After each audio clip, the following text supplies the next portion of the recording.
बात करेंगे उत्तर प्रदेश पुलिस में कांस्टेबल की नौकरी अगर हम कर रहे हैं, उससे हमें रिजाइनेशन लेटर यानी हमें इस्तीफ़ा देना है, तो किस तरीके से हम अपनी नौकरी से रिज़ाइन दे सकते हैं, किन कारणों से, किन वजह से, अगर हमारी कहीं नौकरी लग जाती है उस वजह से या पारिवारिक समस्याओं की वजह से हमें अगर त्यागपत्र देना पड़ता है तो कहाँ हम दे सकते हैं, किस तरीके से लिख सकते हैं, ये सब जानकारी मैं इस वीडियो में आपको दूंगा। मेरे पास एक कमेंट आया था, सौरभ कुमार नाम से कमेंट किया था कि भाई बताइए कि मेरी नौकरी अगर कहीं और लग जाती है तो हम किस किस तरीके से मैं त्यागपत्र यानी इस्तीफ़ा दे सकता हूँ। देखो, मैं आपको बता दूं कि हम अपनी इस नौकरी में 3 प्रकार से मतलब इस्तीफ़ा दे सकते हैं। उसकी पहली कंडीशन है कि हमारा जो ग्रेड पे है उससे अधिक ग्रेड पे हम त्यागपत्र देते हैं, तो हमारा त्यागपत्र बहुत आसानी से एक्सेप्ट हो जाता है। उसकी वजह यह है क्योंकि हम उसमें जॉइन लेटर लगाकर अपना अपना ये बता सकते हैं कि ये नौकरी छोड़ के हम इस नौकरी में जा रहे हैं और अधिक ग्रेड पे की वजह से, मतलब यहाँ हम 10 रुपये कमा रहे हैं, हम 20 रुपये या 15 रुपये कमाने के लिए हम उस नौकरी में जा रहे हैं। ठीक है, पहला रीज़न ये हो गया। अब दूसरे पे आते हैं, अगर हमारा मिनिमम ग्रेड पे होता है, मिनिमम ग्रेड पे होगा, मतलब मान लीजिए हमारा 2400 ग्रेड पे है और हम 2200 ग्रेड पे हम जा रहे हैं, तो सरकार इस चीज़ को बिल्कुल भी एक्सेप्ट नहीं करेगी और आपका त्यागपत्र नहीं हो पाएगा, इस्तीफा आपका मंजूर नहीं हो पाएगा। तो उसके लिए क्या कर सकते हैं कि हम त्यागपत्र दे सकते हैं, उसमें हमें अपनी पारिवारिक समस्याएं दिखानी पड़ेंगी कि परिवार में मेरे माँ अकेली रहती है, पिताजी एक्सपायर हो गए हैं, या माताजी एक्सपायर हो गए हैं, पिताजी अकेले रहते हैं, या मैं परिवार का अकेला हूँ, बहुत सारी जिम्मेदारियाँ हैं और 50 बीघा ज़मीन है, उस वजह से मैं जाना चाहता हूँ, या जो भी आपकी समस्याएं हों, तो उसके लिए एक शर्त होती है कि उसमें क्या होगा कि आपके अगर आप शादीशुदा हैं तो आपके पत्नी के, आपके बच्चे, अगर बच्चे हैं इतने समझदार तो बच्चों के या पत्नी के बयान होंगे। ठीक है, अगर आप की शादी नहीं हुई है तो आपके माता पिता के बयान होंगे कि आपको पता है कि आपका बच्चा ये नौकरी छोड़ रहा है, क्या वजह है, तो उस पर आपके साइन होंगे, आपके माता पिता के साइन होंगे, बयान होंगे और एक एफिडेविट वगैरह शपथ पत्र भी लगता है। तो ये हो गया पारिवारिक। अब तीसरा आता है यूपीएसआई के लिए, यानी अपने डिपार्टमेंटल में आप डिपार्टमेंटल अगर विभागीय जॉब की वजह से आप अगर नौकरी छोड़ रहे हैं, मान लीजिए कि आप यूपीएसआई के लिए ये छोड़ रहे हैं, तो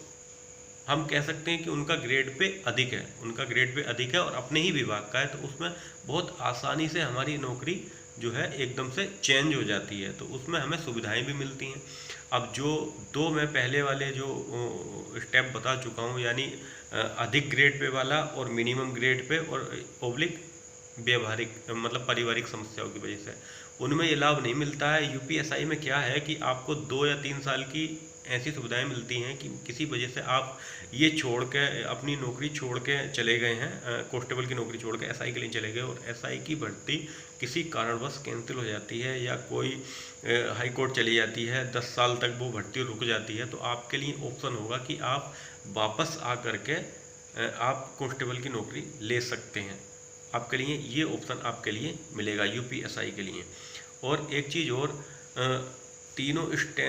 इससे पहले वाले जो 2 स्टेप थे उसमें एक चीज़ और लागू है कि आप जेटीसी, जिस दिन आपकी जेटीसी में आमद होगी उसके 2 साल तक, 2 साल वो सॉरी 2 नहीं 3 साल तक, 3 साल तक अगर आप ये नौकरी छोड़ते हैं तो आपको जो आपने सरकारी खर्च किया, यानी जितना भी आपका खर्च हुआ 700 समथिंग 700 है के लगभग आप मान के चलिए पर डे के हिसाब से आपको चुकाना पड़ेगा जब तक आप 3 साल के आप पूरे नहीं हो जाते, कार्यकाल नौकरी का पूरा नहीं हो जाता। अगर 3 साल से अधिक होता है और आप उस समय नौकरी छोड़ रहे हैं तो आपके लिए कोई दंड नहीं पड़ेगा।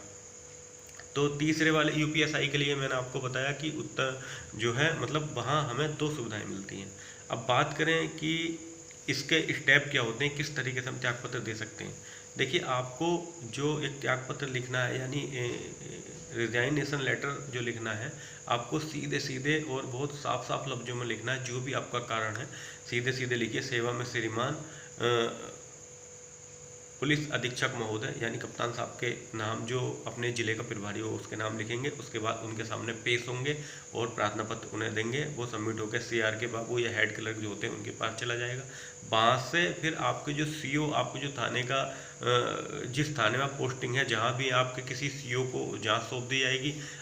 उस जांच में मान लीजिए आपके परिवार के बयान होने हैं तो वहीं से होंगे, या मान लीजिए आप अधिक ग्रेड पे में जा रहे हैं तो वहीं से, उसमें कुछ नहीं होगा, उसमें सीधे सीधे आदेश हो जाएगा। यूपीएसआई के लिए तो सीधे सीधे आदेश हो जाएगा, फिर वो जांच होगा, फिर वो पुलिस ऑफिस आएगा, फिर वहाँ से आपका एक हेड क्लर्क बाबू आपका रोल बनाएगा कि ये आपने इतने दिन नौकरी करी और आपका इतना इतना जो है इतने रुपए के हिसाब से, मान लो 2 लाख, 2.5 लाख, 3 लाख जो भी आपका बना, वो कैश में लेना है या चेक में लेना है। तो ये सब बातें होंगी। उसके बाद में आपका जो है एनओसी ले करके आपको रवाना कर दिया जाएगा वहाँ से। ठीक है, तो ये जितने स्टेप थे मैंने आपको बताए, जितनी जानकारी मुझे थी मैंने उतनी मैंने आपको बताई और बहुत अच्छे से बताने की कोशिश की। अगर इस वीडियो में कुछ रह गया हो, कुछ और बताना भूल गया हूँ, अगर आपको कुछ पूछना हो तो एक कमेंट कर देना, और अगर इसके अलावा भी पुलिस से रिलेटेड कुछ पूछना हो तो भी एक कमेंट करके पूछ सकते हैं। और अगर मेरी वीडियो अच्छी लगी हो तो एक लाइक कर देना, और अगर मेरे चैनल पर पहली बार आए तो मेरे चैनल को सब्सक्राइब कर लेना, क्योंकि मैं पुलिस से रिलेटेड जो है वीडियो बनाता रहता हूँ। तो पुलिस की जो भी मैं वीडियो आपको बनाऊंगा, जितनी भी जानकारी होगी अपने अनुभव के अनुसार, जितना मैं बता सकता हूँ किसी और से जानकारी लेकर के, तो मैं आपको बता सकता हूँ। साथ ही साथ आने वाले टाइम में मैं अपने यूट्यूब चैनल पर एक ऐसी इन्फॉर्मेशन डाला करूँगा पुलिस से रिलेटेड ही के साथ साथ, मतलब कोई बंदा अगर सक्सेस कैसे हुआ, उसने नौकरी किस तरीके से ली है, उसने क्या क्या प्रॉब्लम सही हैं, तो ये सब जानकारी मैं अपने इस चैनल पर लाने वाला हूँ। तो मेरे चैनल को सब्सक्राइब कर लीजिए। Thank you. जय हिंद।